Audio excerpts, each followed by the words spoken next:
اللهم صل وسلم وبارك على سيدنا محمد وعلى اله وصحبه اجمعين. مرحبا بكم على مطبخ على قد الايد مع مني محمد، والنهارده هنقدم مشتريات مع بعض كده، حاجات بسيطه.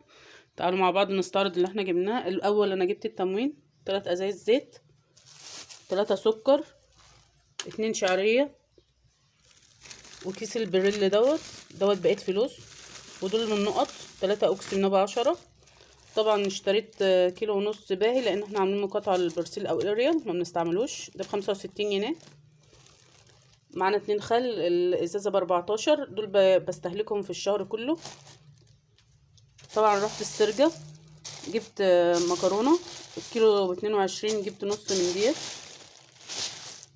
ونص بتاعه الكشري الصغيره، وجبت كيلو سباكيتي ب22، جبت نص كيلو عدس بجبه ب25 جنيه، جبت نص اصفر ب30، وجبت كيلو شعريه لان بستعملها على الرز ب22 جنيه. طبعا الملح ده اهم حاجه كمان في البيت، طبعا الكيس ب2 جنيه. جبت شكارة رز عامله 260 جنيه 10 كيلو. رحت برضو من السرجه دي برضو جبت ربع كيلو جبنه رومي 55 جنيه،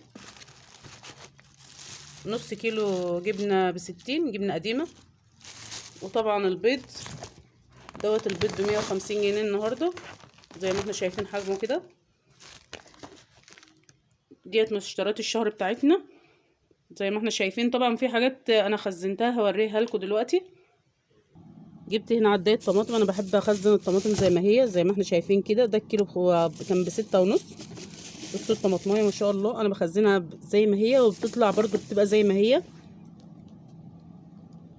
جبت 10 كيلو بسله زي ما احنا شايفين كده، بسله بالكزر طبعا كلنا ما بنستغناش عنها في البيت. دوت الكيلو كان ب15 جنيه، جبت 10 كيلو، وجبت 3 كيلو جزر عليهم زي ما احنا شايفين كده مع بعض. طبعا ده حباش، انا بجيب كميه وبخزنها زي ما احنا شايفين كده معايا، ده بينفعني طول الشهر او لو ما بحتاجه، ساعات بتغلى ما بنلاقيهاش.